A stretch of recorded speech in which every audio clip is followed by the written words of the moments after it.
Hello मेरे प्यारे बच्चों। तो आज शुरुआत करने जा रहे हैं हेट्रोसाइक्लिक का बहुत बेहतरीन टॉपिक जिसका नाम है resonating structure of heterocyclic compound. आज का लेक्चर होगा तुम्हारा 9वां लेक्चर, 9th लेक्चर होगा। 8 लेक्चर हम दे चुके हैं, तुम लोग पढ़ रहा होगा। आज हम लोग चर्चा करेंगे 9वां लेक्चर। बहुत इंपॉर्टेंट है, बहुत मजेदार है। एक एक बात को समझोगे, आग लगा देना है पूरा, पढ़ना ढूंढ के आग लगा देना है। बात समझ रहे हो? तो चलो हम लोग शुरुआत करते हैं 9वां लेक्चर को। थोड़ा लाइट जला दिए, ठीक है। 9वां लेक्चर को शुरुआत करते हैं। आज मेरा टॉपिक ये है resonating structure of heterocyclic compound. आज क्या है बाबू बताओ? Resonating structure of heterocyclic compound. आज हम लोग चर्चा करेंगे ये रेजोनेटिंग स्ट्रक्चर क्या होता है सर, ये तो हमको पता नहीं। चलो ठीक है, कोई बात नहीं। अगर रेजोनेटिंग स्ट्रक्चर के बारे में पता नहीं है तो A to Z लेवल हम बताएंगे, एक एक बात को सिखाएंगे और फिर आगे बढ़ेंगे। रेजोनेटिंग स्ट्रक्चर कहने का मतलब हम तुमको थ्योरली ऐसे ही बता देते हैं कि रेजोनेटिंग स्ट्रक्चर का मतलब क्या होता है। रेजोनेटिंग स्ट्रक्चर का मतलब कि अगर किसी कंपाउंड का पूरा पूरा प्रॉपर्टी किसी एक स्ट्रक्चर से डिफाइन नहीं किया जा पाए। बात क्या बोले, समझ में आया? कोई कंपाउंड है जिसका एक स्ट्रक्चर ड्रॉ करने से उसका कंप्लीट प्रॉपर्टी नहीं डिसाइड कर पाते हम लोग, तो उस प्रॉपर्टी को डिसाइड करने के लिए हम लोग एक से ज्यादा स्ट्रक्चर बनाते हैं। बात समझ में आया? क्या कहानी बोल रहे हैं? कहानी ये समझ में आना चाहिए कि एक कंपाउंड है, उसका कंप्लीट प्रॉपर्टी किसी एक स्ट्रक्चर से डिसाइड नहीं हो पा रहा है, तो उसको डिसाइड करने के लिए, उसको बताने के लिए, उसको डिस्क्राइब करने के लिए हम लोग क्या कर रहे हैं, एक नया स्ट्रक्चर, एक या एक से ज्यादा नया स्ट्रक्चर, अलग अलग स्ट्रक्चर को हम लोग ड्रॉ कर रहे हैं। उस तरह का पूरा कंप्लीट स्ट्रक्चर, बहुत सारा तरह का हो गया ना, वो पूरा कंप्लीट स्ट्रक्चर को हम लोग क्या कहेंगे? रेजोनेटिंग स्ट्रक्चर कहेंगे। उस कंपाउंड का बना के दिखाएंगे, टेंशन मत लो। तो रेजोनेटिंग स्ट्रक्चर समझ में आ गया होगा। और ये रेजोनेटिंग स्ट्रक्चर का बनाने का प्रोसेस को हम लोग क्या कहते हैं? रेजोनेंस कहते हैं। बस इतना बात को ख्याल रखो कि किसी कंपाउंड है, कोई भी कंपाउंड है, जैसे फ्यूरान या फिर पाइरोल हो गया, फ्यूरान हो गया, थायोफिन हो गया, पैरिडीन हो गया, इंडोल हो गया, क्यूनोलिन हो गया, आइसोक्यूनोलिन, ये सब जो कंपाउंड तुमको दिख रहा है, इसका एक स्ट्रक्चर से पूरा कैरेक्टर डिसाइड नहीं हो पाता है, जिसके कारण से हम क्या करते हैं, इसका प्रॉपर्टी जानने के लिए एक से ज्यादा स्ट्रक्चर ड्रॉ करते हैं। और ज्यादा स्ट्रक्चर ड्रॉ जहां हुआ तो उसको हम लोग क्या करते हैं, वो उस तरह का स्ट्रक्चर को हम लोग क्या करते हैं? Resonating structure. और ये रेजोनेटिंग स्ट्रक्चर तुमको पता चल गया तो हम लोग उसके बाद उस प्रोसेस को क्या कह देते हैं? रेजोनेंस कह देते हैं। क्या कह देते हैं बताओ? रेजोनेंस। आज का लेक्चर में तुमको हम बताएंगे, एक एक करके एकदम डिटेल समझोगे, डिटेल। इसमें हम बताएंगे कैरेक्टर के रेजोनेटिंग स्ट्रक्चर का क्या फायदा है, क्या नुकसान है, बात को समझना सर, ठीक है। एक एक करके हम डील करेंगे। पूरा पाइरोल का रेजोनेटिंग स्ट्रक्चर क्या होगा, फ्यूरान का रेजोनेटिंग स्ट्रक्चर क्या होगा, थायोफिन, ये पूरा टोटल हेटेरोसाइक्लिक कंपाउंड का डिटेल करेंगे। ये 7 हेटेरोसाइक्लिक कंपाउंड का आज डिटेल में चर्चा करेंगे, रेजोनेटिंग स्ट्रक्चर। बात समझ में आ गया? एक चीज और सिखाते हैं तुमको, ये पता चल गया यहां तक? चलो ठीक है, बनाना शुरू करते हैं। हम लोग शुरुआत करते हैं पैरिडीन से। कहां से बताओ? पैरिडीन से। पैरिडीन नहीं, पाइरोल से शुरुआत करते हैं ना। ये पाइरोल से तुम्हारा शुरुआत होता है रेजोनेटिंग स्ट्रक्चर का कहानी, और चलते हम लोग पूरा आइसोक्यूनोलिन तक सीखेंगे, ठीक है। बात समझ में आ गया? जो जो बात निकल के आएगा एकदम एक एक बात को नोट करते चलना, एक एक बात को लिखते चलना, जिससे तुम्हारा प्रॉपर दिमाग यही कंसंट्रेट रहे। बच्चों एक बात तुमको हम बताना चाहते हैं कि अगर यदि आप पढ़ रहे हैं, आप पढ़ने के साथ साथ आप दूसरा काम कर रहे हैं, तो ये 100% बताते हैं बच्चों, दिमाग भटक जाएगा आपका। आप जिस समय पढ़ रहे हैं उसी समय पढ़ते रहिए, सिर्फ पढ़ने तक के बारे में सोचिए। नहीं पढ़ने का मन कर रहा है तो दूसरे बारे में सोचिए, वो ठीक है, लेकिन जिस समय आप पढ़ रहे हैं सिर्फ पढ़िए, बाकी कोई चीज नहीं आना चाहिए और दिमाग में कोई कचरा नहीं आना चाहिए। सिर्फ पढ़ना है, तभी तुम्हारा कुछ कल्याण हो सकता है, तभी तुमको वो बुद्धि आ सकता है, तभी तुम्हारा वो चीज डेवलप हो जाएगा दिमाग में कि हमको पढ़ना है भाई। बात समझ रहे हो? तो कहानी यहां तक हम लोग देखेंगे। फिलहाल हम लोग क्या करते हैं, पाइरोल को समझने की कोशिश करते हैं कि पाइरोल क्या है और इसका रेजोनेटिंग स्ट्रक्चर क्या है। तो सबसे पहले इसका हम फोटो छापेंगे, पाइरोल का फोटो। तो पाइरोल कुछ इस तरह से दिखेगा। देखो ये 5 मेंबर रिंग हुआ और 5 मेंबर रिंग में एक नाइट्रोजन एटम होता है। कौन होता है बताओ? Nitrogen atom. ठीक है, बाकी कार्बन है, ये हर जगह पर कार्बन है। कौन है बच्चा बताओ, कौन है, हर जगह पर कार्बन है और एक नाइट्रोजन है। सभी कार्बन के पास एक एक हाइड्रोजन बॉन्ड भी है। हाइड्रोजन हाइड्रोजन एटम है, कहानी समझना। होता क्या है इसका रेजोनेटिंग स्ट्रक्चर, रेजोनेंस को हम लोग रेजोनेटिंग स्ट्रक्चर को ये डबल हेडेड एरो से रिप्रेजेंट करते हैं। ठीक है, देखो कहानी कहां से शुरू होता है। ये जो नाइट्रोजन है, हम पहले तुमको लेक्चर नंबर 2 में हम बता चुके थे कि जो स्ट्रक्चर ऑफ हेटेरोसाइक्लिक कंपाउंड, उसमें बहुत डिटेल में बताएं कि जो लोन पेयर होता है इलेक्ट्रॉन नाइट्रोजन का, इन केस ऑफ पाइरोल, वो पार्टिसिपेट करता है पाई बॉन्ड फॉर्मेशन में। बात समझ गया?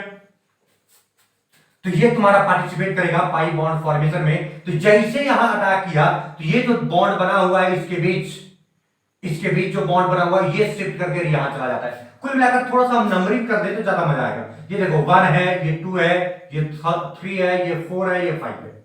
तो देखो 1 और 2 पर एक बॉन्ड बनना शुरू हो गया है। तो ये 2 और 3 पर जो बॉन्ड है पहले से, देखो 1 और 2 पोजीशन पर तुम्हारा एक बॉन्ड बन रहा है जो पाई बॉन्ड है, डबल बॉन्डेड है।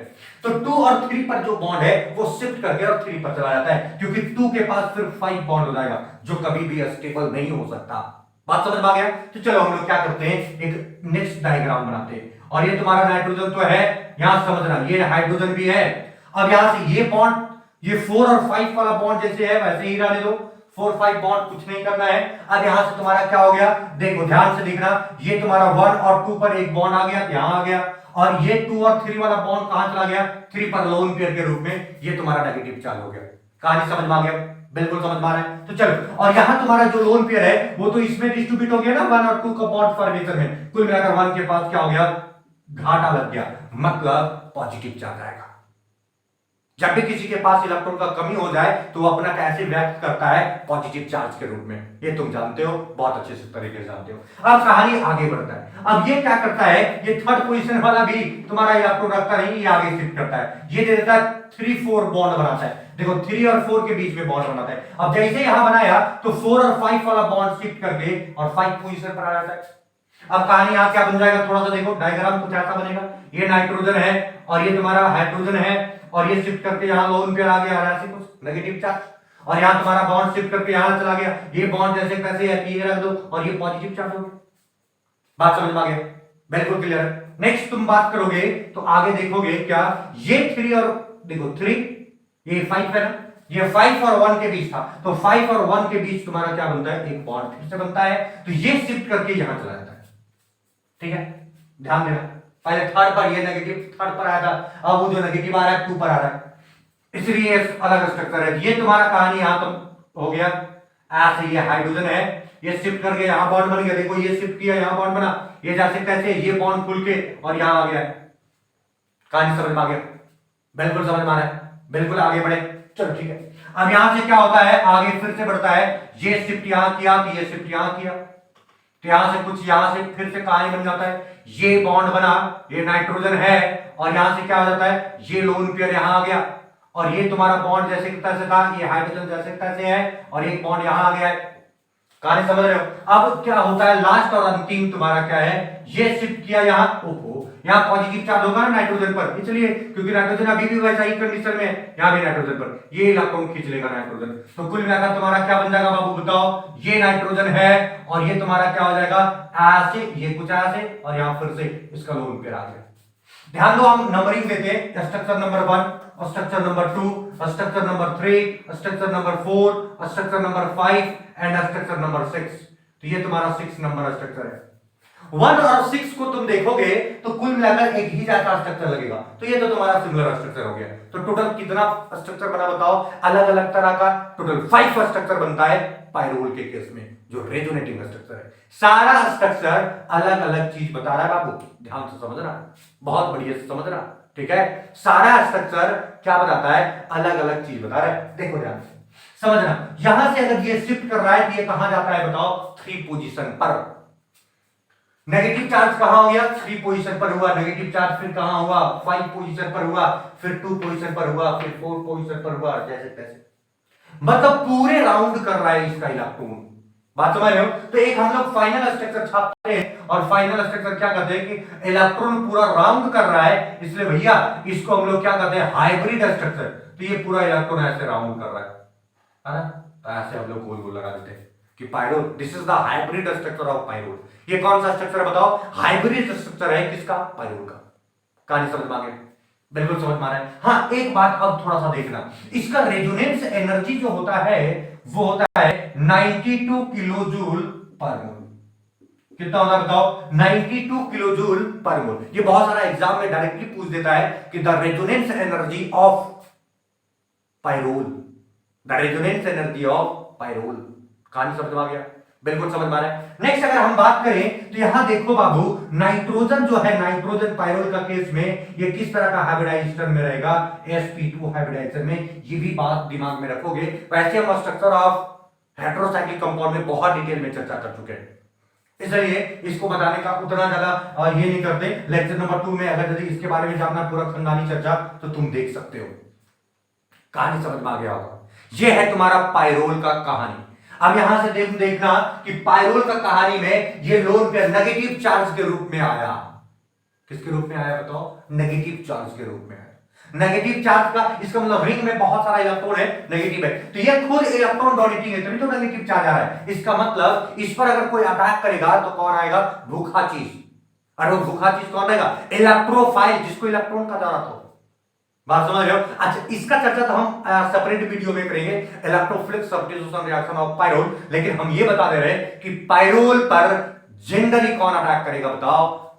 इलेक्ट्रोफाइल। क्यों? क्योंकि पायरोल रिंग में तुम्हारा क्या बन रहा है? पायरोल रिंग में क्या क्या बना हुआ है? वो ये बना हुआ है, वो ये बना हुआ है, उसके पास इलेक्ट्रॉन है। तो जब इलेक्ट्रॉन है उसके पास तो उस पर क्या अटैक करेगा? इलेक्ट्रोफाइल।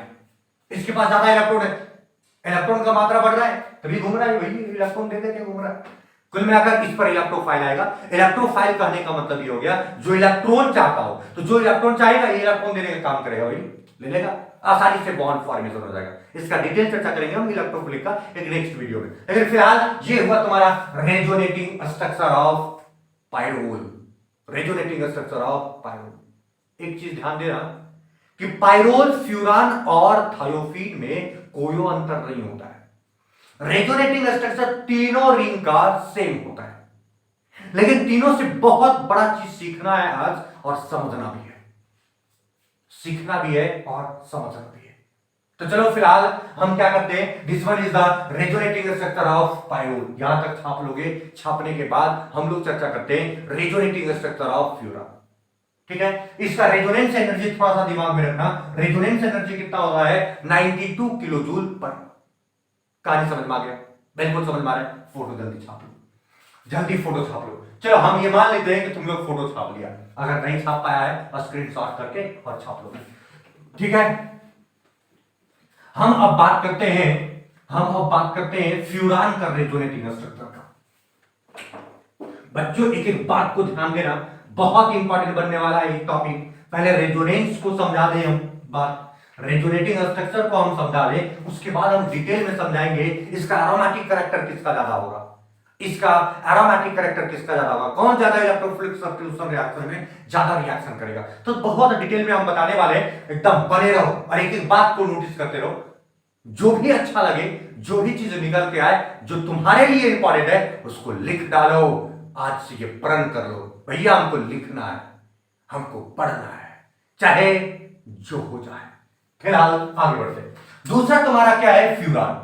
क्या है बताओ? फ्यूरान। तो ये फ्यूरान पे हम लोग क्या करते हैं समझना। ये फ्यूरान तुम्हारा कुछ ऐसा दिखता है, ध्यान दोगे, एक लोन पेयर ऊपर है। इसका भी वही कहानी, एकदम सेम कहानी इसका भी है कि लोन पेयर जो होता है ऑक्सीजन का, वो पार्टिसिपेट करता है, एक लोन पेयर जो है वो पार्टिसिपेट करता है किसमें? रेजोनेटिंग स्ट्रक्चर फॉर्मेशन करने में, मतलब पाई बॉन्ड फॉर्मेशन में।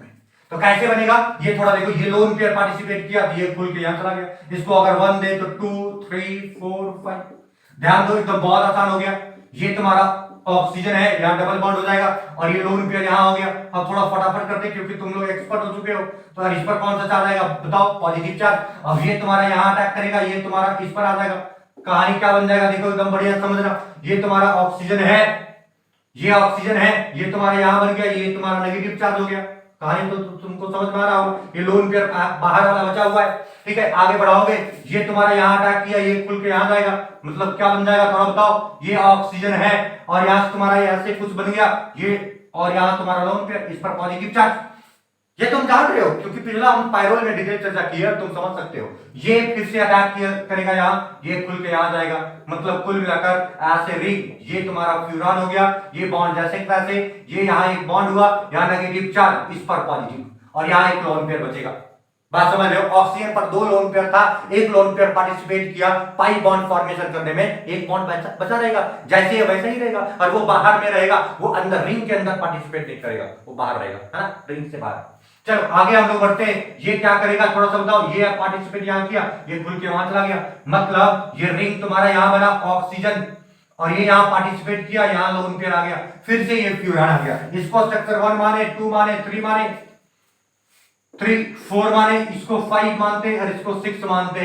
ध्यान दो 1 और 6 फिर से बराबर हो गया है, और टोटल 5 रेजोनेटिंग स्ट्रक्चर। इसका रेजोनेंस एनर्जी का अगर हम बात करें तो 72 किलो जूल पर मोल, 72 किलो जूल पर मोल होता है। क्या होता है बताओ, 72 किलो जूल पर मोल होता है। कहानी समझ में आना चाहिए, कहानी समझ में आना चाहिए। 72 किलो जूल पर मोल होता है। कहानी समझ में आ गया, बिल्कुल समझ में आ गया। चलो हम लोग ठीक है, यहां तक दिमाग में रख लेना। आगे हम लोग बढ़ेंगे और समझेंगे आखिर रेजोनेटिंग स्ट्रक्चर ऑफ थायोफिन। बहुत सिमिलर है, बहुत सिमिलर है, इससे कोई अंतर नहीं है, लेकिन थायोफिन के केस में थोड़ा बदलता है सिस्टम। क्या बदलता है डिटेल चर्चा करेंगे। पहले ये फोटो छाप लो, हो गया, बिल्कुल समझ में आ गया, मिटा देते हैं इसको। बिल्कुल समझ में आ रहा है। रेजोनेटिंग का स्ट्रक्चर का रेजोनेंस एनर्जी डायरेक्टली तुमको पूछता है, रेजोनेंस एनर्जी का डाटा तुम दिमाग में रखोगे। वैसे रेजोनेंस एनर्जी का अगर हम बात करें कि रेजोनेंस एनर्जी है क्या, तो देखो होता क्या है, जब रेजोनेंस नहीं कर रहा होता उस स्ट्रक्चर का एनर्जी, और जब रेजोनेंस करता है उसके बाद एनर्जी उसका थोड़ा कम हो जाता है ना, कम हो जाता है। उस कंपाउंड थोड़ा स्टेबिलिटी गेन करता है और कम हो जाता है। जितना ज्यादा रेजोनेटिंग स्ट्रक्चर बनेगा उतना ज्यादा तुम्हारा स्टेबिलिटी बढ़ेगा, तो स्टेबिलिटी उसका क्या हो जाता है, बढ़ जाता है, और एनर्जी तुम्हारा क्या होता है, कम। तो जितना एनर्जी कम हुआ उस फाइनल स्ट्रक्चर से, उसको हम लोग रेजोनेंस एनर्जी कहते हैं। बात समझ में आया, घटाओगे डिफरेंस निकालोगे, रेजोनेंस एनर्जी का लगा। अब रेजोनेंस एनर्जी जितना बढ़ेगा स्टेबिलिटी उतना ज्यादा बढ़ेगा, मतलब रिएक्टिविटी उतना कम होगा।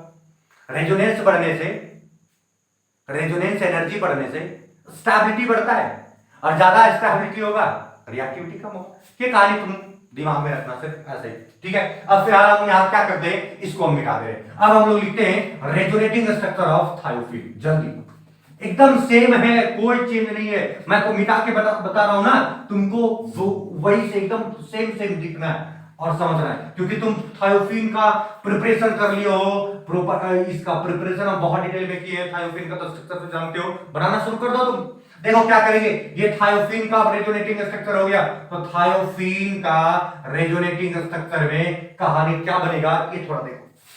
यहां से ये थायोफिन है, ये सल्फर होगा, ये लोन पेयर 2 है, जस्ट लाइक फ्यूरान। फ्यूरान का ये ऑक्सीजन का दूसरा मेंबर है ना, ऑक्सीजन फैमिली का दूसरा नंबर मेंबर, तो उसी तरह बिहेव करता है। तो ये भी तुम्हारा क्या हो गया, थोड़ा बताओ बाबू, ये भी तुम्हारा क्या हो गया, ये लोन पेयर पार्टिसिपेट करेगा, ये खुल के जाएगा, ये 1 हो गया, 2 हो गया, 3 हो गया, 4 हो गया, 5 हो गया, जस्ट लाइक फ्यूरान। ये पूरा कंप्लीट फ्यूरान के जैसा ही बिहेव करेगा। ऐसे यहां पॉजिटिव चार्ज, यहां लोन पेयर, ये बॉन्ड जैसे कैसे, ये लोन पेयर यहां आ गया नेगेटिव। ये कहानी तुम्हारा आगे बढ़ेगा, ये जैसे यहां दिया, ये खुल के यहां गया, मतलब पूरा फ्यूरान के जैसा काम करेगा। ये तुम्हारा यहाँ लोन पेयर हो गया, तो यहां तुम्हारा ये पार्टिसिपेट हो गया, यहाँ पॉजिटिव चार्ज, यहाँ डबल बॉन्ड, यहाँ लोन पेयर। अब इसके आगे थोड़ा सा बढ़ोगे बाबू तो एकदम क्लियर हो जाना चाहिए, ये यहां तक आ गया। अब यहां से तुम देखो, अरे बहुत बढ़िया से देखना, ये तुम्हारा रिंग बना, यहाँ सल्फर बना, और ऐसा कहानी समझ में आना चाहिए। कहानी कुछ नहीं की है, ये अपना लोन पेयर तुम्हारा देगा इस पर, और जैसे देगा कि ये खुल कर थर्ड पर चला जाएगा। बात सिंपल हो गया। और जब थर्ड पर चला आएगा तो बहुत सिंपल हो गया। अब यहां से क्या कहानी बन गया, ये यहां बन गया बाबू, और ये तुम्हारा ये लोन पेयर, और ये तुम्हारा, बात समझ रहे हो। फिर से अगर रिगेन करेगा तो ये यहां गया, तो ये खुल के यहां जाएगा, मतलब तुम्हारा क्या बन जाएगा बताओ, ये रिंग बनेगा, ये सल्फर, सल्फर पॉजिटिव होगा, यहाँ लोन पेयर होगा, ये तुम जान रहे हो, ये लोन पेयर यहाँ पॉजिटिव हो गया, और यहां तुम्हारा क्या हो जाएगा, ये तुम्हारा नेगेटिव हो गया, और यहाँ डबल बॉन्ड हो गया, यहाँ डबल बॉन्ड होगा, बस खत्म। लास्ट में एक और स्ट्रक्चर बनता है, और वो स्ट्रक्चर क्या बनेगा, ये यहां से और ये खुल के यहां चला गया सल्फर के पास। तो कुल मिलाकर यहां से सल्फर के अपना लोन पेयर आ गया और ये बन गया। अगर स्ट्रक्चर बोले तो 1 2 3 4 5 और 6। ठीक है, कहानी यहां तक समझ रहे हो? ये हुआ रेजोनेटिंग स्ट्रक्चर ऑफ थायोफिन। अब कहोगे सर रेजोनेंस एनर्जी तो बताइए, तो घोटाला हो जाता है इसमें। इसका रेजोनेंस एनर्जी बहुत घोटाला करता है, और क्या करता है ये थोड़ा देखना। इसका रेजोनेंस एनर्जी अगर देखोगे तो दिमाग ये काम करना बंद कर देगा। 125 किलो जूल पर मोल, इतना लार्ज डिफरेंस हो जाता है सिर्फ ऑक्सीजन और सल्फर आने से। ऑक्सीजन अगर है तो 72 किलो जूल पर मोल, नाइट्रोजन है तो 72 किलो जूल पर मोल अगर ऑक्सीजन रहेगा तो। अगर वही नाइट्रोजन है तो 92 किलो जूल पर मोल, लेकिन थायोफिन सल्फर आ जाने के कारण से 125 अचानक इतना ग्रोथ क्यों कर दिया भाई? इसमें क्या घोटाला आ गया है, जानना पड़ेगा हम लोग को। डिटेल में जानेंगे, बने रहो। पहले फोटो छाप लो, उसके बाद तुमको हम दिखाते हैं इसका डिटेलिंग करेंगे। समझना जल्दी, बढ़िया से दिमाग में रख लो। ये तुम फोटो जान रहे हो, पैसे छापाने की जरूरत नहीं। चल 125 किलो जूल पर मोल इसका रेजोनेंस एनर्जी है। रेजोनेंस एनर्जी जितना बढ़ेगा उतना ज्यादा स्टेबिलिटी बढ़ जाएगा, मतलब ये लेस रिएक्टिव रहेगा। तो रिएक्टिविटी भी हम लोग देखेंगे और आगे भी बढ़ेंगे थोड़ा थोड़ा। जैसे जैसे रेजोनेंस एनर्जी बढ़ेगा वैसे वैसे रिएक्टिविटी तुम्हारा क्या होगा, घटते चला जाएगा। बात समझ रहे हो? चलो हम लोग डिटेल करेंगे। चलो बात समझो, कहानी को समझना बहुत बढ़िया से समझना। हम लोग के पास 3 कंपाउंड आया, वो एक तुम्हारा पायरोल है, एक तुम्हारा फ्यूरान है और एक थायोफिन है। ये तीनों का स्ट्रक्चर लगभग सेम है, लगभग किस सभी सेम है, सिर्फ एटम का डिफरेंस है, बाकी तो वही है। बात समझ रहे हो? अब होता क्या है, थोड़ा सा थायोफिन का हम बात कर रहे थे। थायोफिन में कहानी क्या बनता है ये थोड़ा सा हम बात समझ आते हैं। देखो एकदम कहानी समझना। थायोफिन में कहानी क्या होता है, थायोफिन में पायफ्यूरान, ये पायरोल का स्ट्रक्चर छापते हैं। दिस वन इज पायरोल, यहां नाइट्रोजन है, ठीक है, ये नाइट्रोजन, ये पायरोल हुआ। दूसरा तुम्हारा है और वो है ऑक्सीजन, मतलब फ्यूरान हुआ, ये तुम्हारा फ्यूरान है। और तीसरा जो है 5 मेंबर रिंग में वो थायोफिन हुआ।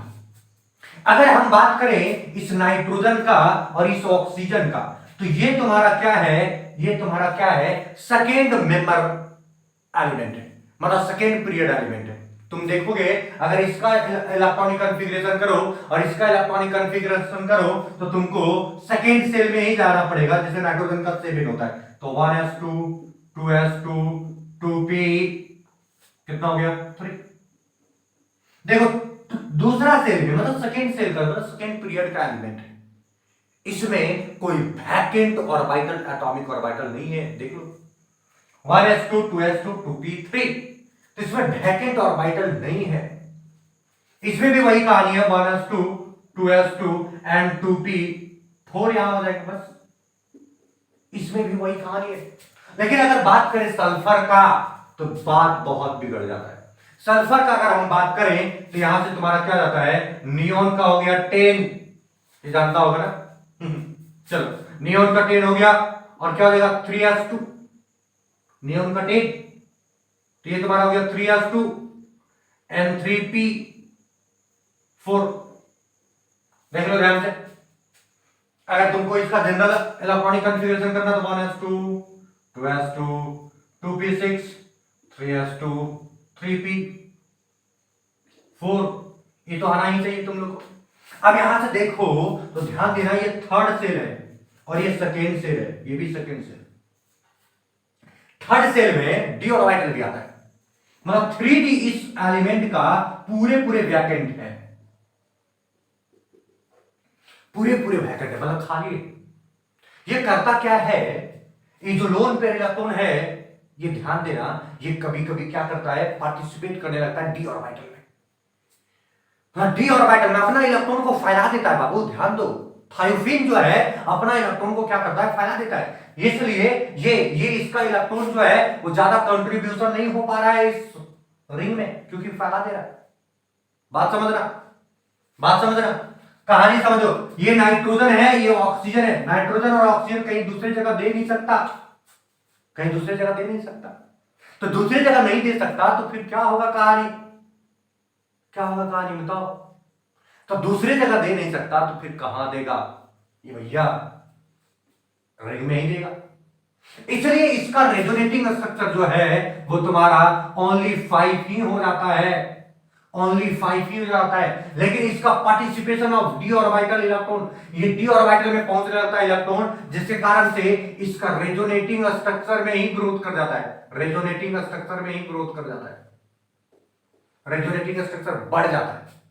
किसका, थायोफिन का। कुछ स्ट्रक्चर बदल जाता है, क्यों, क्योंकि इलेक्ट्रॉन जो है वो ये जो तुम्हारा अभी पार्टिसिपेट कर रहा था पाई बॉन्ड के रूप में, वो पाई बॉन्ड के रूप में रहता है, लेकिन वो डी ऑर्बिटल में पार्टिसिपेट करता है। बात समझ में आया, बिल्कुल क्लियर। कहानी समझना, इसका रेजोनेटिंग स्ट्रक्चर हम छाप के अभी बताएंगे कि ये थायोफिन का 5 अदर रेजोनेटिंग स्ट्रक्चर होता है, जिसके कारण से स्टेबिलिटी बढ़ जाता है और रेजोनेट एनर्जी भी तुम्हारा बढ़ जाता है। ठीक है, तो फिलहाल हम देखो, ये हम कंपैरिजन कराए, इसमें वैकेंट डी ऑर्बिटल नहीं है, लेकिन इसमें वैकेंट डी ऑर्बिटल है। तो वैकेंट डी ऑर्बिटल रहने के वजह से इसका रेजोनेटिंग स्ट्रक्चर में वृद्धि हो जाता है, बढ़ जाता है, वैकेंट डी ऑर्बिटल रहने के कारण से। इसमें नहीं है, इसलिए जैसे जितना रेजोनेटिंग स्ट्रक्चर था उतना ही रहेगा। क्लियर है कहानी, तो यहां तक समझ रहा हूं। अब यहां से हम मिटा रहे, और जो तुम्हारा D orbital, vacant D orbital के कारण से जो रेजोनेटिंग स्ट्रक्चर बना है थायोफिन का, वो फोटो दिखाते हैं तुमको, ध्यान दें। Due to presence of vacant D orbital in sulfur atom in case of thiophin, due to presence of vacant d orbital of sulfur atom in case of thiophin, the resonating structure are this, resonating structure बदल जाता है, और भी कुछ structure इसका drop हो जाता है। और ये हो गया सल्फर, सल्फर का कुछ ऐसे स्ट्रक्चर देखने को मिलता है। ये तुम्हारा कब, जब तुम्हारा डी ऑर्बिटल पार्टिसिपेट किया है बॉन्ड फॉर्मेशन में। कहानी समझ में आ गया। अब यहां से क्या होता है थोड़ा समझो, ये तुम्हारा लोन पेयर तो यहां बाहर है, अब यहां से समझना और आगे देखोगे कहानी। ठीक है, ये क्या करता है, सबसे पहले अपना इलेक्ट्रॉन को खींच लेता बाहर। तो जैसे खींचा तो कहानी कुछ ऐसा बन गया, ये सल्फर है, ये तुम्हारा बॉन्ड है, ये बॉन्ड है, और ये अपना इलेक्ट्रॉन को खींचा, क्या नेगेटिव चार्ज हो जाएगा, ऐसे लोन पेयर देखे नेगेटिव चार्ज देते। तो इस पर कौन सा चार्ज हो जाएगा बताओ, पॉजिटिव चार्ज। कौन सा चार्ज हो जाएगा बताओ, पॉजिटिव चार्ज। अब ये पॉजिटिव चार्ज क्या करेगा थोड़ा बताओ यार, ये यहां से खींचेगा। कहानी समझो, कहानी समझो, ये मोर इलेक्ट्रोनेगेटिव मतलब इलेक्ट्रोनेगेटिव एलिमेंट है, ये इलेक्ट्रॉन को खींचता है, देता नहीं है, देगा तो पॉजिटिव हो जाएगा, गड़बड़ा जाएगा। तो ये इलेक्ट्रॉन को खींचता है, जैसे खींचा तो इस पर कौन सा चार्ज आ गया, नेगेटिव चार्ज, क्योंकि इलेक्ट्रॉन खींचा है, हिलेगा तो नेगेटिव चार्ज तो होगा ही। तो ये कार्बन तुम्हारा क्या हो जाएगा, कार्बन से ज्यादा इलेक्ट्रोनेगेटिव है, इसलिए थोड़ा सा ध्यान देना। अब यहां से तुम्हारा क्या हो गया, ये पॉजिटिव चार्ज हो गया। कहानी समझ में आया, कहानी समझ लो, ये पॉजिटिव चार्ज हो गया, ये इलेक्ट्रॉन इधर खींचा, तो यहां से तुम्हारा क्या हो गया, ये सल्फर था, ये बॉन्ड जैसे तैसे है, यहां से नेगेटिव चार्ज तो है ही, इसका लोन पेयर और नेगेटिव चार्ज, और ये बॉन्ड यहां चला गया, इस पर कौन सा चार्ज आ गया, पॉजिटिव। ये फिर से यहां से रिपीट करके यहां जाता है, तो ये वाला यहां आ जाता है, क्योंकि इसको डिस्टर्ब नहीं होना चाहिए। तो यहां से तुम्हारा क्या हो जाएगा, आगे बढ़ जाओ, देखो ध्यान से, हम क्यों किया था, देखो ये अगर यहां जाएगा तो इसको इलेक्ट्रॉन का फिर कमी हो जाएगा, ये बर्दाश्त कर नहीं सकता, इसलिए फिर से यहां से रिपीट हो जाता है। कुल मिलाकर यहां तुम्हारा क्या हो गया, सल्फर, और ये यहां से यहां गया, मतलब बॉन्ड यहां बन गया, ये यहां से यहां गया, बॉन्ड यहां बन गया, ई जैसे तैसे था नेगेटिव, पॉजिटिव यहां हो गया। देख रहे हो कहानी, बात समझ में आ गया, बात समझ में आ गया। अब यहां से पॉजिटिव, अब यहां से क्या करता है, ये थोड़ा सा समझना, पॉजिटिव यहां बना है, अब ये यहां बन गया, ये वाला यहां आया, पॉजिटिव यहां आ गया। कहानी समझो, आगे बढ़ते, अब यहां से क्या हो गया थोड़ा सा देखो, ये वाला फिर से रिपीट करके यहां चला जाता है, तो ये तुम्हारा क्या हो जाएगा, रेजोनेटिंग स्ट्रक्चर का अगला भाग, और ये तुम्हारा सल्फर है, और ये तुम्हारा यहां बॉन्ड बन गया, एक बॉन्ड यहां हो गया, ये लोन पेयर नेगेटिव चार्ज। और ये तुम्हारा पॉजिटिव हो गया। अब ये लोन पेयर अपना पार्टिसिपेट करा था यहाँ, और कुल मिलाकर तुम्हारा वो स्ट्रक्चर देखने को मिल जाता है जो हम लोग देखे। दिस इज द फर्स्ट, पहला, दूसरा, तीसरा, चौथा, पांचवा एंड छठा। देखो ये 5, ये छठा है तो ये दोनों सेम है ना, पहला और छठा तुम्हारा सेम है। ये 5 रेजोनेटिंग स्ट्रक्चर बढ़ गया इन केस ऑफ थायोफिन, और इसी के वजह से इसका स्टेबिलिटी थोड़ा और बढ़ जाता है, और जिसके कारण से रेजोनेंस एनर्जी में वृद्धि हो गया 125 किलोजूल पर मोल। कहानी समझ में आ गया? बिल्कुल समझ में आ रहा है। तो चलो ये तुम लोग का हो गया कहानी रेजोनेटिंग स्ट्रक्चर का। किसका किसका? फ्यूरान, पाइरोल और थायोफिन। रेजोनेटिंग स्ट्रक्चर जल्दी बना लीजिए, कब? जब डी ऑर्बिटल प्रेजेंट रहेगा, है ना, डी ऑर्बिटल प्रेजेंट रहेगा तब ऐसा रेजोनेटिंग स्ट्रक्चर बनेगा। कहानी समझो।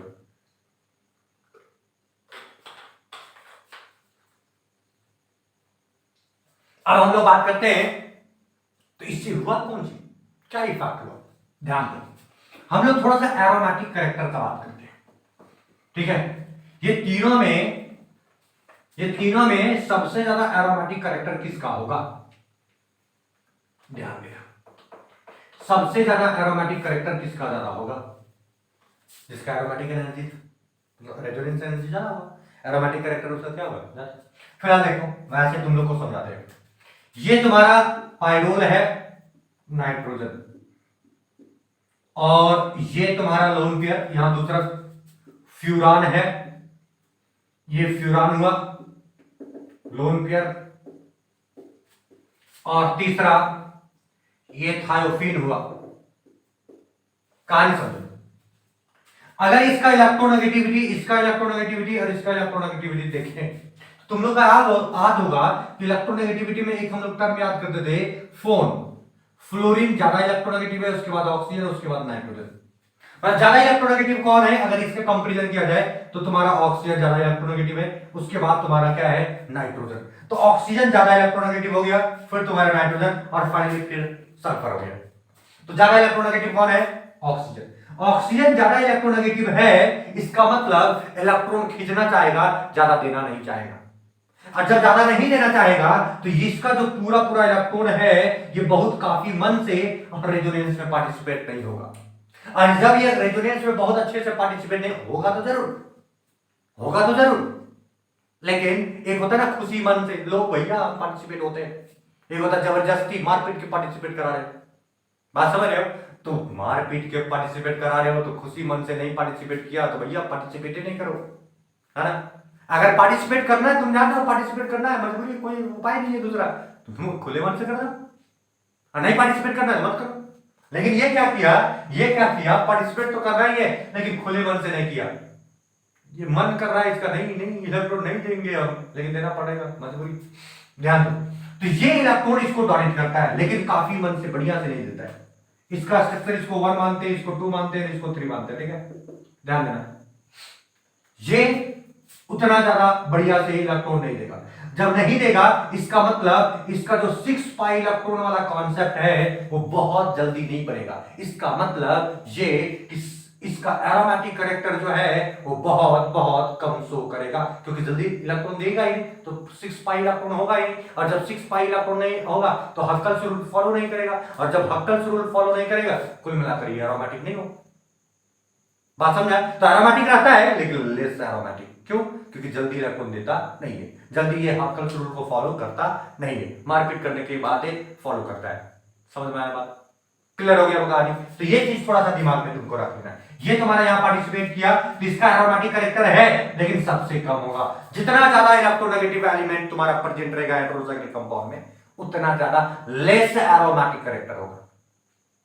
कहानी समझ में आया होगा?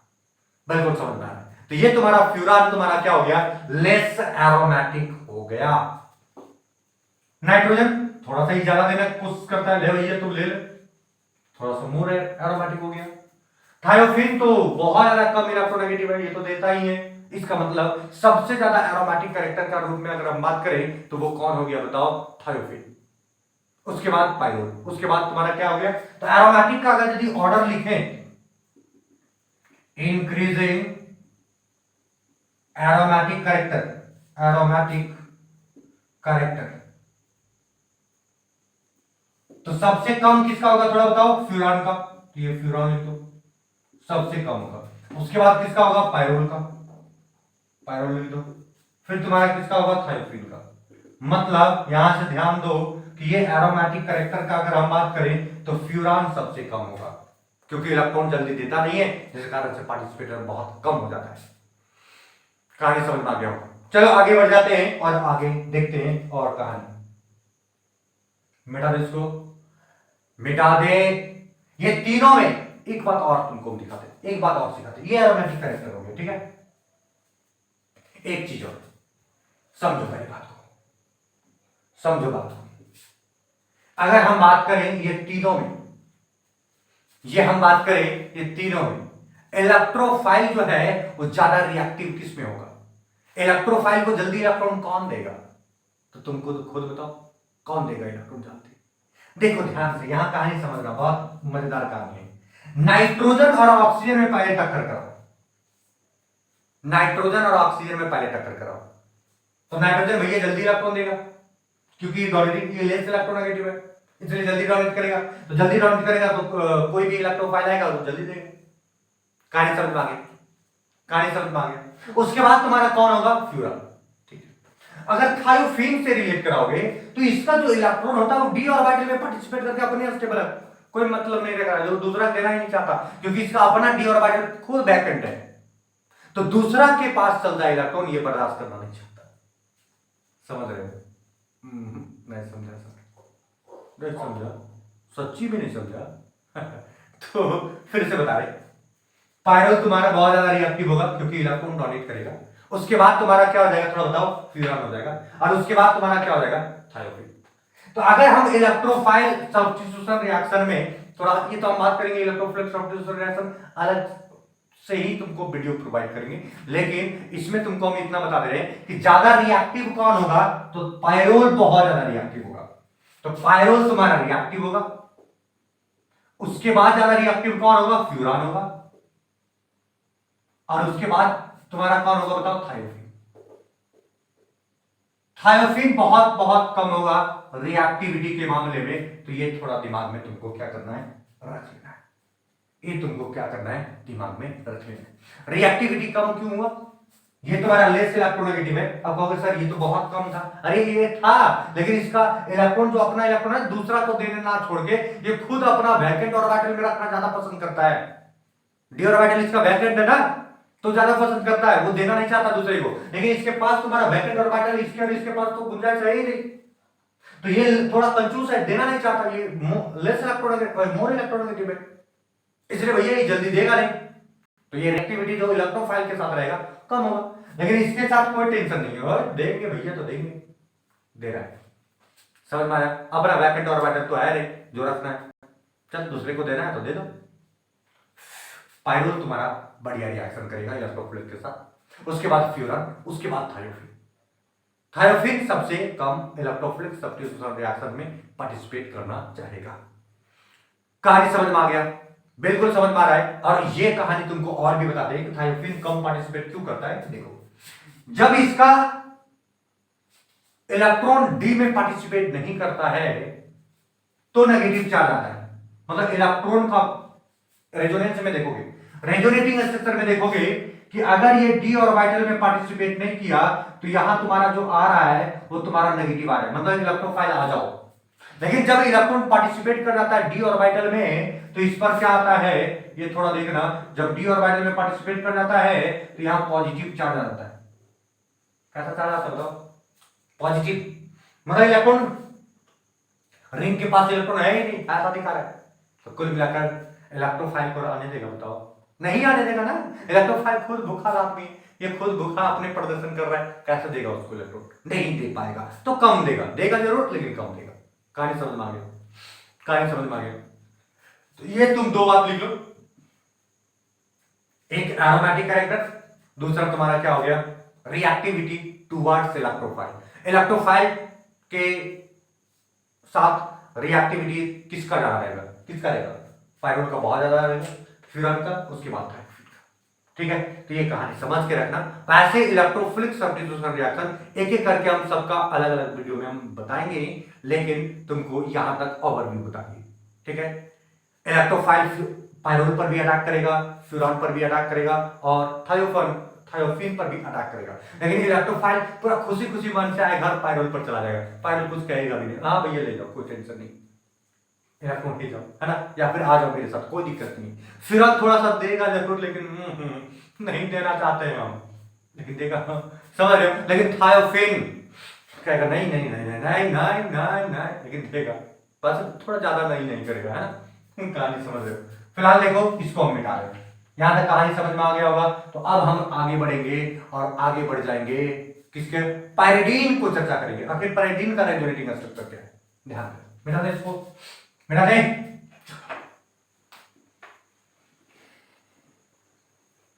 तो ये तुम्हारा हो गया डिटेल चर्चा रेजोनेटिंग स्ट्रक्चर। रेजोनेंस एनर्जी को दिमाग में रखना, रेजोनेंस एनर्जी को हल्का दिमाग में रखोगे, रेजोनेंस एनर्जी को हल्का दिमाग में रखोगे। अब हम बात करते हैं चौथा मेंबर, वो है तुम्हारा पायरिडीन। वो कौन है बताओ, पायरिडीन। कहानी समझना, कहानी समझना। पायरिडीन का सबसे पहले फोटो बनाओ, तो बहुत सिंपल सा फोटो है, ये तुम्हारा बेंजीन रिंग और उसमें एक नाइट्रोजन है ना कार्बन की जगह, और ये तुम्हारा alternate single bond double bond तो रहेगा। और लोन पेयर जो होता है नाइट्रोजन का, ये तुम्हारा रिंग के बाहर होता है, मतलब लोन पेयर पार्टिसिपेट रेजोनेंस में नहीं करता, मतलब पाई बॉन्ड फॉर्मेशन में इसका लोन पेयर पार्टिसिपेट नहीं करेगा। Lone pair does not participate in the formation of pi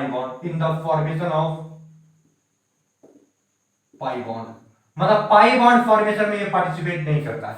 बात समझ गया। तो लोन पेयर तो बाहर रहेगा। तो कहानी क्या बनेगा, ये थोड़ा देखो। नाइट्रोजन कुछ भी है देता है भाई, ये ऑक्सीजन के कंपैरिजन में ये लेस इलेक्ट्रोनेगेटिव है, लेकिन इलेक्ट्रोनेगेटिव तो है ना। ये खुद पर इलेक्ट्रॉन को देखना बहुत अच्छा चाहता है, मतलब खुद इलेक्ट्रॉन रखता है ना, इलेक्ट्रोनेगेटिव है। तो ये तुम्हारा अपना इलेक्ट्रॉन खींचा, तो जैसे यहां से इलेक्ट्रॉन खींचा, कुल मिलाकर यहां नाइट्रोजन है और ये लोन पेयर बाहर से था, ये लोन पेयर एक और आया, तो कौन सा चार्ज आएगा, नेगेटिव। तो इसका पड़ोसी तुम्हारा कौन सा आ जाएगा, पॉजिटिव चार्ज। कहानी समझना, बहुत इंपॉर्टेंट कहानी, मजा आएगा फिर। ये तुम्हारे यहां बॉन्ड हो गया और ये तुम्हारे यहां बॉन्ड हो गया, ठीक है। अब यहां से थोड़ा सा आगे बढ़ो तो देखो ये तुम्हारा यहां पार्टिसिपेट कर रहा है। अब यहां पार्टिसिपेट कर रहा है तो ये तुम्हारा क्या हो गया, ये नाइट्रोजन और ये तुम्हारा बॉन्ड बन गया यहां पॉजिटिव चार्ज, और यहां और बाकी दो लोन पेयर नेगेटिव चार्ज हो गया। अब ये फिर से क्या करता है, ये पड़ोसी को लूट जाता है।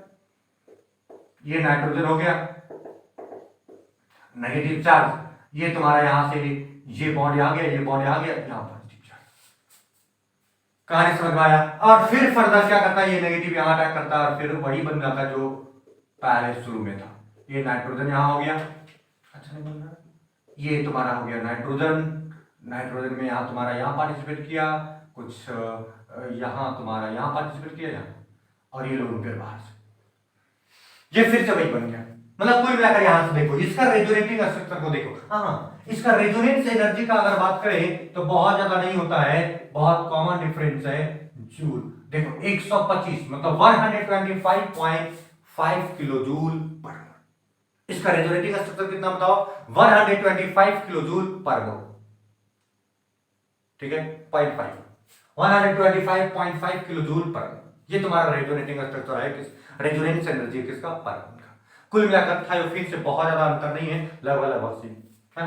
तो ये चीज थोड़ा सा दिमाग में रखो। हाँ, एक चीज कहानी यहां समझना कि पायरिडीन के केस में हो क्या रहा है, पॉजिटिव चार्ज, इलेक्ट्रॉन नहीं है मेरे पास, है ना, कह रहा है ये रिंग क्या होता है, इलेक्ट्रॉन नहीं है मेरे पास, इलेक्ट्रॉन नहीं है मेरे पास, इलेक्ट्रॉन नहीं है मेरे पास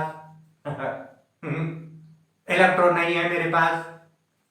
तो जब ये खुद कह रहा है रिंग कि भैया इलेक्ट्रॉन नहीं है मेरे पास, तो अगर इलेक्ट्रोफाइल आएगा बाहर से, कहेगा इलेक्ट्रॉन दे दो, कहेगा इलेक्ट्रॉन नहीं है मेरे पास, वो कहेगा इलेक्ट्रॉन दो, कहेगा इलेक्ट्रॉन नहीं है मेरे पास। बात समझ रहे हो। तो इसमें तुम्हारा जो होता है वो इलेक्ट्रोफिलिक सब्स्टिट्यूशन रिएक्शन या फिर इलेक्ट्रोफाइल जो अटैक करेगा बहुत बहुत कम करेगा, ना के बराबर। समझ में आ गया? तो पैराडीन जो है वो इलेक्ट्रोफिलिक सब्स्टिट्यूशन रिएक्शन बहुत कम करता है, बहुत कम करता है। लेकिन जबरदस्ती कहेंगे इलेक्ट्रॉन दो मेरे, बात समझ रहे हो? इलेक्ट्रॉन दे भी करो, इलेक्ट्रॉन दो, इलेक्ट्रॉन दो, इलेक्ट्रोफाइल आ रहा है, चिल्ला रहा है, इलेक्ट्रॉन हम ले भी करेंगे। ये कहता है इलेक्ट्रॉन नहीं है मेरे पास, वो कहेगा इलेक्ट्रॉन दो, कहेगा नहीं इलेक्ट्रॉन नहीं मेरे पास, फिर भी जबरदस्ती कर रहा है। तो देखो इस पोजीशन का अगर हम बात करें, इस पोजीशन, ये यहां से काउंटिंग करते हैं 1 2 3 4 5 और ये 6 है। तो 6 पोजीशन पर देखो, इसका काउंटिंग करो 1 2 3 4 5 और 6। इस पोजीशन को देखो और इसमें देखो 1 2 3 4 5 और 6 वाला को देखो, 4 वाला को देखो और 2 वाला को देखो, कहानी समझो। 6 वाला को देखो, 4 वाला को देखो और 2 वाला को देखो। ये जो तीनों पोजीशन है, 6 हो गया, 4 हो गया और 2 हो गया, ये तीनों पोजीशन पर साफ साफ कह दे रहा भैया मेरे पास इलेक्ट्रॉन नहीं है। पॉजिटिव चार्ज हम खुद भिखारी है, तुमको कैसे इलेक्ट्रॉन देंगे? इलेक्ट्रोफाइल कहेगा इलेक्ट्रॉन दो, ये कहेगा नहीं है मेरे पास, वो कहेगा इलेक्ट्रॉन दो, कहेगा इलेक्ट्रॉन लेवे करेगा तू, जबरदस्ती है, जबरदस्ती एकदम जबरदस्ती है, कहेगा हाँ एकदम इलेक्ट्रॉन लेवे करेंगे। इलेक्ट्रोफाइल अगर ड्रास्टिक कंडीशन में पहुंचा देते हो कि नहीं जबरदस्ती रिएक्शन कराएंगे नहीं, तो होगा क्या? तो देखो 5 पोजीशन को देखो, इस पर चार्ज नहीं आया। 5 पोजीशन को देखो, ये दिवालिया घोषित नहीं किया हुआ है कि हम लुका गए, मेरे पास बेकारी है, मतलब इलेक्ट्रॉन नहीं है। 5 पोजीशन को देखो, 5 पोजीशन और थर्ड पोजीशन को भी देखो, थर्ड पोजीशन को भी देखो। 5 और थर्ड पोजीशन को अगर देखोगे तो ये दोनों पर तुम्हारा इलेक्ट्रोफाइल अटैक करने का गुंजाइश रखता है, क्योंकि वो दिवालिया घोषित अभी तक नहीं किया। कार्य समझ में आया?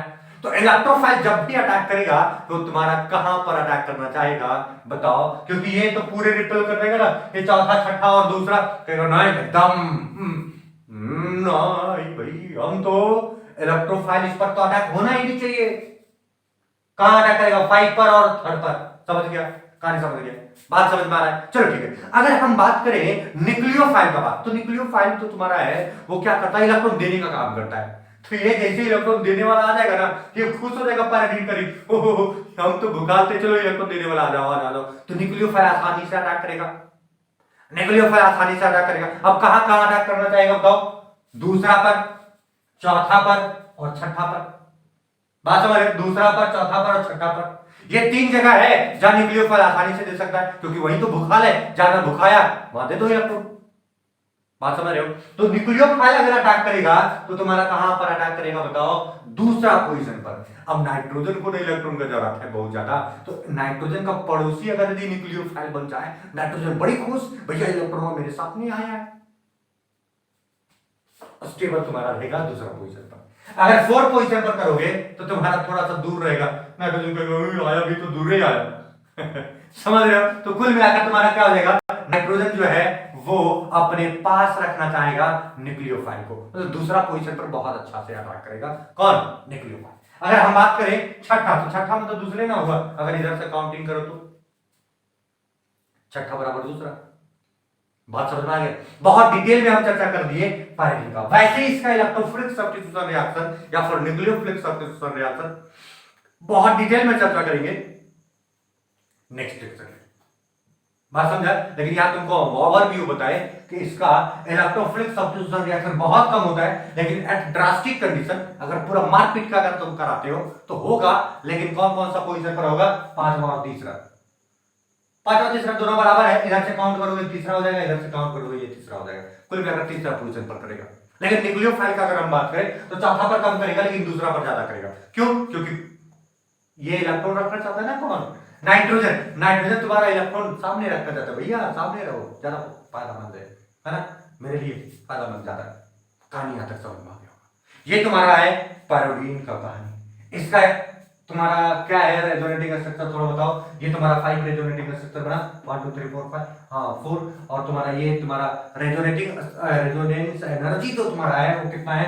125.5 किलो जूल पर मोल। बात समझ में आ गया? बात समझ में आ गया? तो इस तरह से तुम्हारा क्या रहता है, यहां तक कहानी समझ में आ जाना चाहिए। जल्दी फोटो छाप लो, तब तक पानी पी लेते हैं।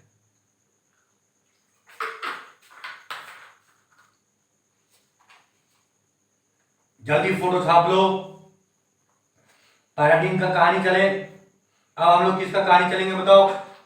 इंडोल का कहानी चलेंगे बाबू। किसका कहानी चलेंगे? इंडोल का। ध्यान देना है। अब हम लोग किसका कहानी चलेंगे बताओ? इंडोल का कहानी चलेंगे, है ना। और इंडोल का कहानी में बहुत मजा आने वाला है, इसलिए ध्यान दोगे। कहानी चले। अब चलो देखो इंडोल में।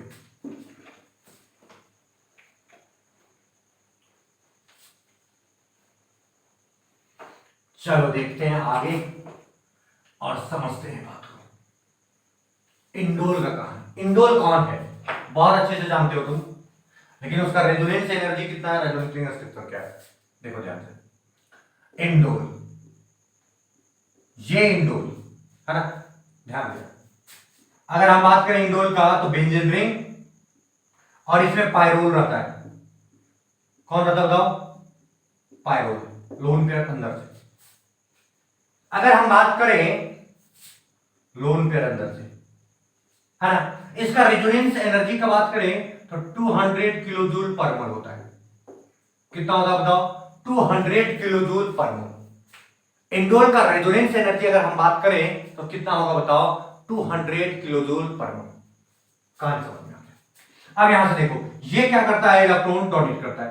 जैसे इलेक्ट्रॉन डोनेट करेगा तो ये बेंजीन रिंग हुआ, और ये बेंजीन रिंग जैसे तैसे रहेगा, और ये कुल मिलाकर यहां खुल के आ जाएगा। तो यहां से तुम्हारा क्या हो गया? नाइट्रोजन, और ये नाइट्रोजन पर यहां तुम्हारा ये हो गया, और कुछ कहानी यहां नेगेटिव चार्ज हो गया, और इस पर H तो है, इस पर कौन सा चार्ज होगा? पॉजिटिव। कहानी समझो बस। ये एक और स्ट्रक्चर अगर हम बनाए तो यहां तुम देखो, ये वाला शिफ्ट करेगा यहां, ये शिफ्ट किया यहां, ये शिफ्ट यहां किया, मतलब बेंजीन अपना रोटेशन करेगा, है ना। तो कुल मिलाकर यहां से तुम्हारा क्या देगा? बेंजीन, और ये तुम्हारा ये बॉन्ड यहां शिफ्ट कर गया, यहां शिफ्ट कर गया, यहां शिफ्ट कर गया, और ये तुम्हारा नाइट्रोजन है, और ये तुम्हारा शिफ्ट हो गया यहां नेगेटिव चार्ज, ये, और यहां H, और इस पर कौन सा चार्ज हो गया? पॉजिटिव। ये 3 रेजोनेटिंग स्ट्रक्चर हुआ, 1 2 और क्या 3। ये 3 रेजोनेटिंग स्ट्रक्चर से तुमको ये फील हुआ होगा कि नेगेटिव चार्ज आखिर कौन सा रिंग पर दिख रहा है? बोलो बोलो बोलो बोलो। नेगेटिव चार्ज कौन सा रिंग पर दिख रहा है? कुल मिलाकर ये पायरोल वाला रिंग पर दिख रहा है ना, बेंजीन वाला पर नहीं दिख रहा है। कुल मिलाकर यहां से तुम कंफर्म कर सकते हो कि इलेक्ट्रोफाइल अगर यदि उधर से आएगा तो किस पर अटैक करेगा? बताओ किस पर अटैक करेगा? किस पर अटैक करेगा? पायरोल वाला रिंग पर करेगा। कहानी समझ में आ गया? कहानी समझ में आ गया। बस ये था तुम्हारा रेजोनेटिंग स्ट्रक्चर ऑफ इंडोल और उसका रेजोनेंस एनर्जी। बस फोटो जल्दी छाप लो। ये तुम्हारा रेजोनेंस एनर्जी हो गया इंडोल का, और तुम्हारा क्या हो गया बताओ? Resonating structure. जल्दी फोटो छाप लो, जल्दी फोटो छाप लेना है। अब हम आगे बढ़ जाए, आगे बढ़ जाए तो चलो हम लोग देख लेते हैं आगे। आगे बढ़े, चलो देखो इंडोल का कहानी समझ में आ गया हो।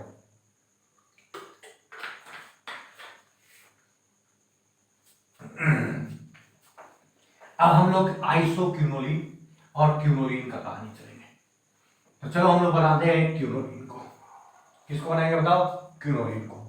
क्यूनोलिन का बढ़िया समझ, क्यूनोलिन का रेजोनेटिंग स्ट्रक्चर को बढ़िया समझो यार, बहुत मजेदार है, ज्यादा कुछ है नहीं। देखो क्यूनोलिन, ये तुम्हारा क्यूनोलिन है। ध्यान दोगे क्यूनोलिन में पैराडीन जुड़ा हुआ है ना। बेंजीन में अगर पैराडीन जुड़ जाए तो इसी को हम लोग क्यूनोलिन कह देते हैं। पैराडीन में तो लोन पेयर बाहर से रहता है। कहानी समझो। इसका रेजोनेंस एनर्जी का बात करें तो 264.9 किलो जूल पर मोल है। 264.9 किलो जूल पर मोल, ठीक है। कहानी समझ में आ गया। अगर इसका हम बात करें रेजोनेटिंग स्ट्रक्चर तो नाइट्रोजन खींचेगा, तो यहां तुम्हारा क्या होगा? बेंजोन रिंग, और ये तुम्हारा क्या हो गया बताओ? ये यहां नाइट्रोजन बैठा हुआ है, एक लोन पेयर था, एक लोन पेयर और आया नेगेटिव चार्ज, और ये तुम्हारा बॉन्ड हो जाएगा, और इस पर कौन सा चार्ज होगा? पॉजिटिव। पॉजिटिव चार्ज हो गया, पॉजिटिव आ गया ना, इलेक्ट्रोफाइल नहीं अटैक करना चाहेगा वहां। कुल मिलाकर यहां से तुम देखो, ये तुम्हारा रिंग है, और ये तुम्हारा यहां से ये बन गया। अब यहां देखो ये क्या करेगा? पड़ोसी को लूटेगा, तो पड़ोसी लुटाया यहां गया, और ये तुम्हारा नेगेटिव चार्ज है, और ये तुम्हारा क्या हो गया? पॉजिटिव। कहानी समझना है। एक और रेजोनेटिंग स्ट्रक्चर हम बनाने की कोशिश करते हैं। ये तुम्हारा यहां गया, ये तुम्हारा यहां, ये क्या,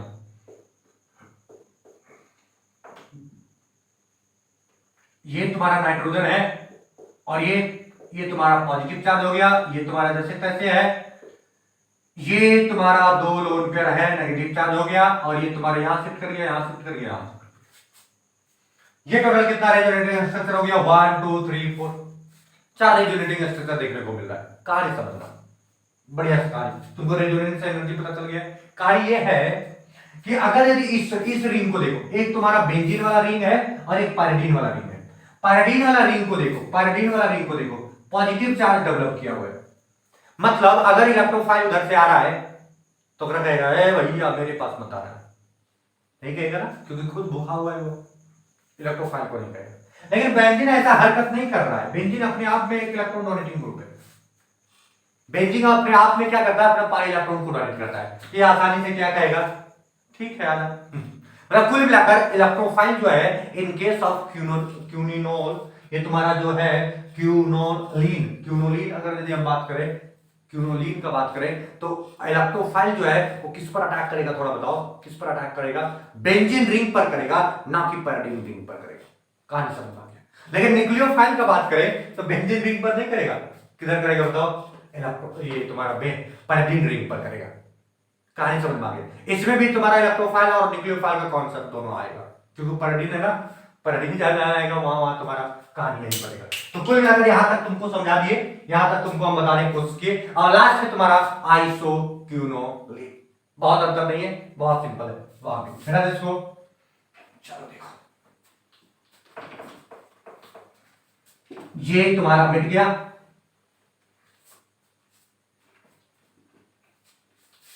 अब आइसोक्यूनोलीन का बात करते हैं। किसका बात करते हैं बताओ? आइसोक्यूनोलीन।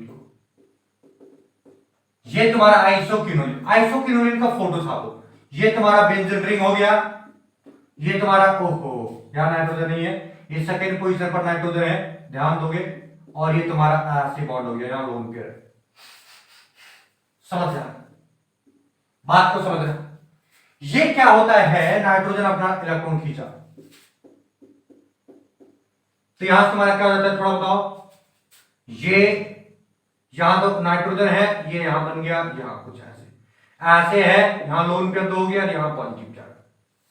इसके आगे रेजोनेंस बढ़ता ही नहीं, मतलब 1 2 दो स्ट्रक्चर जनरली बना रहा है, एक और बनाएगा तो ये बेंजीन रिंग रोटेट करेगा आपस में, तो ये बेंजीन रिंग रोटेशन हुआ। कुल मिलाकर यहां से यहां बन गया, और ये तुम्हारा नाइट्रोजन जैसे तैसे रहेगा, और यहां पॉजिटिव हो गया, यहां लोन पेयर हो गया, और यहां नेगेटिव चार्ज। कहानी समझो, क्यूनोलीन जो है वो मतलब ये आइसोक्यूनोलीन जो है वो क्यूनोलीन से लेस स्टेबल रहेगा, ठीक, इसलिए क्योंकि इसका रेजोनेटिंग स्ट्रक्चर क्या हो रहा है? कम बन रहा है। और क्यों कम बन रहा है? क्योंकि अब रेजोनेंस, फिर इसका तुम्हारा ये जो बेंजीन रिंग है, रेजोनेटिंग स्ट्रक्चर इसका बिगड़ेगा, कहानी बदल जाएगा। तो कुल मिलाकर यहां तक स्ट्रक्चर बना, जिसके कारण से, अच्छा यहां से भी एक कॉन्सेप्ट निकाल के लिखो कि यहां पॉजिटिव आ रहा है, पॉजिटिव आ रहा है, इसका मतलब कि इसमें भी तुम्हारा जो इलेक्ट्रोफाइल है वो पायरिडीन रिंग पर अटैक नहीं करेगा, मतलब कुल मिलाकर कहां अटैक करेगा? बेंजीन रिंग पर अटैक करेगा। कोई दिक्कत पूरे कहानी में? बिल्कुल समझ में आ गया है। तो हम लोग क्या किए? बहुत डिटेल में चर्चा किए, बहुत मजेदार टॉपिक, और वो था रेजोनेटिंग स्ट्रक्चर ऑफ क्या? Heterocyclic compound. और बहुत डिटेल के साथ तुमको हम बताने की कोशिश किए। नेक्स्ट डे हम चर्चा करेंगे नेक्स्ट टॉपिक। आज के लिए इतना ही, बाय बाय।